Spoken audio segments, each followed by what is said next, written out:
Hi there, and welcome to The Daily Gardener, an almanac of garden history, literature, and small botanical joys. I'm Jennifer Ebling, and today is February 11th. In this month of love, let me just say this. There are many ways to love a garden, as many ways as there are gardeners. And today we're celebrating a few people who rose to the top as devoted lovers of the natural world through their methods, their insight, and their sheer persistence. Here's today's garden history. It was on this day in 1766 that Johann Jakob Paul Moldenhawer was born. Like so many botanists of his era, he began in theology, but it was the natural world that earned his devotion. Moldenhawer is remembered less for his ornamental gardens and more for the invisible architecture inside plants. The parts you don't notice until you're curious enough to look closely. If you've ever taken a plant physiology class, you may have heard of Moldenhawer. Otherwise, probably not. Moldenhawer became one of the founders of modern plant anatomy, working at the microscope with a kind of stubborn patience. He developed ways to separate plant tissues so that he could see them clearly, to isolate cells and vessels, to understand how the plant was built. And for someone working in the late 1700s, this was slow, complicated, tedious work, the kind that asks for faith. Moldenhawer helped identify the idea of the vascular bundle, those organized pathways of transport inside a stem, and help distinguish a plant's conducting tissues from the softer cellular mass around them. It's hard to overstate what that meant, because once you can see structure, you can begin to understand growth. Every time a gardener thinks about the care and feeding of a plant, a tree, a perennial, even a lawn, there's a little echo of Moldenhawer in that thinking, just at a more practical level. And in 1792, Moldenhawer's work shifted from the microscopic to the everyday. At the University of Kiel, he was hired as a professor of botany and fruit tree cultivation, the kind of post where he could inspire students and bring science back into the orchard. He was fascinated by how woody plants thicken, how trunks add their rings, how growth becomes harvest. We talk about fruit trees as if they're simple, a little pruning, a little patience, but behind every apple and pear is a quiet miracle of structure. Wood laid down season by season, a tree building itself, one thin layer at a time. And fruiting, if you stare at it long enough, is miraculous. Moldenhawer spent his life looking at that miracle up close. February feels like that too, a month that can seem small and unimportant until you remember what's happening deep down in nature. And it was on this day in 1935 that the Ogden Standard Examiner ran an article featuring Benjamin Franklin Bush. His friends called him Frank. Here was a botanist who did not look the part. To most people, he was the shirt-sleeved owner of a little general store outside Kansas City. But to botanical experts in the United States and Europe, he was one of the nation's top field botanists, consulted by major institutions, corresponding with academics and specialists, and contributing to serious reference works.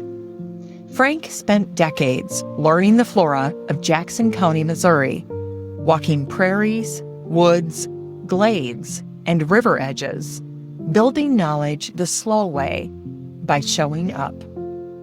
And there was virtually no corner of the natural world Frank hadn't studied up close. Birds, snakes, weeds, the overlooked and the ordinary. To Frank, it was all part of one whole, and he loved the puzzle of it.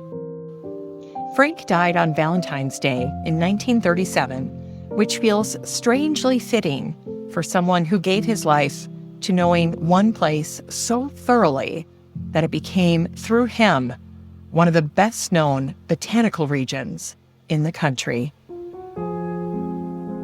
In today's Unearthed Words, we hear an excerpt from Vita Sackville-West from her diary entry for this day in 1951, captured perfectly in her book, In Your Garden. With the Festival of Britain approaching, many people will be thinking how to make their front gardens as attractive as possible for the passing motorist. An English village street, gay with flowers, can be as pretty a sight as anyone could wish to see, thanks to our climate and to the Englishman's passion for gardening.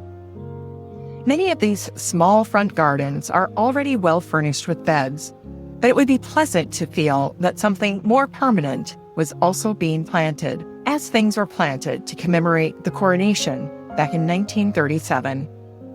Such permanent planting inevitably means trees or shrubs, both of which, unfortunately, have a habit of growing until they begin to obscure the light from the windows. Then the occupant of the house, quite understandably, prunes the poor thing back into a sort of mop head when all its beauty is lost. A mop on top of a stick is very different from the loose, natural development of the mature plant smothered in flower or blossom.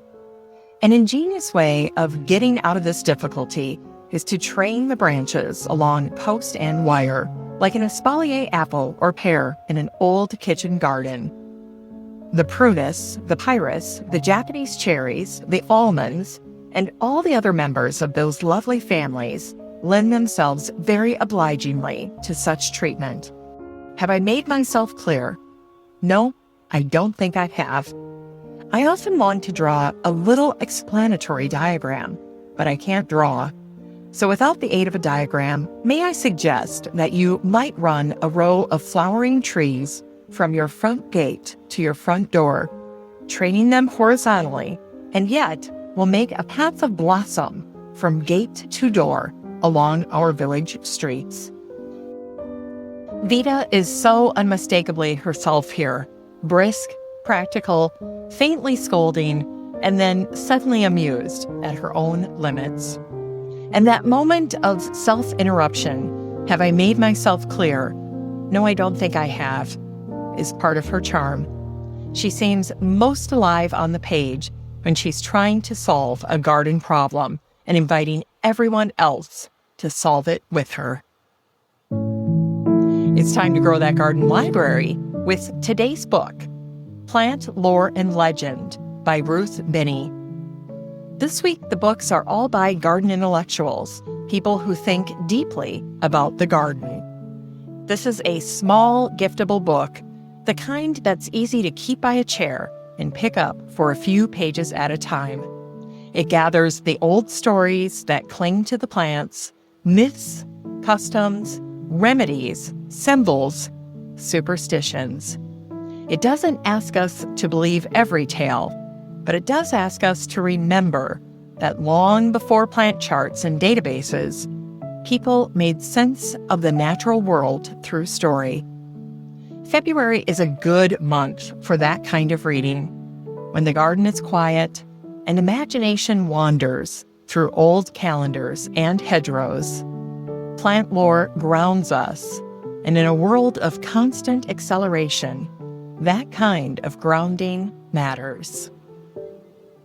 And finally, here's something sweet to ignite the little botanic spark in your heart. It was on this day in 1896 that the Burlington Free Press reported on the winter meeting of the State Botanical Club at the College Museum. Here's an excerpt.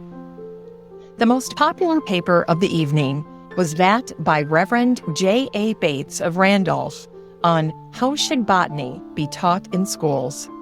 Mr. Bates said that he might begin his paper much as did the boy in his essay on the snakes of Ireland, whose opening sentence was, "There are no snakes in Ireland."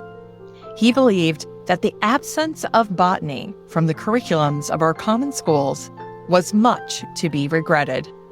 Only one student in 40 graduating from our graded schools has studied botany. The chief reasons for this are twofold. First, that most of the teachers are so poorly prepared for teaching botany, and second, that the botanists themselves are conservative and conceal the charms of their study behind the long Latin names. There's something enduringly funny about that complaint, as if the Latin were a locked door. But maybe the charm has always been there, waiting for us to stop worrying about the names and start noticing the plants. As we close today's show, here's what today's stories quietly share. Understanding that the garden doesn't begin with beauty. It begins with looking, sometimes at what's hidden, sometimes at what's ordinary, sometimes at what's being dismissed. Moldenhawer looked inside the plant. Frank Bush looked again and again at the same place. Vita looked for solutions that let plants live fully and beautifully. And Reverend Bates looked forward, hoping botany might be taught with confidence instead of caution. Different approaches, same devotion. The garden asks the same from each of us. Thanks for listening to The Daily Gardener, and remember, for a happy, healthy life, garden every day.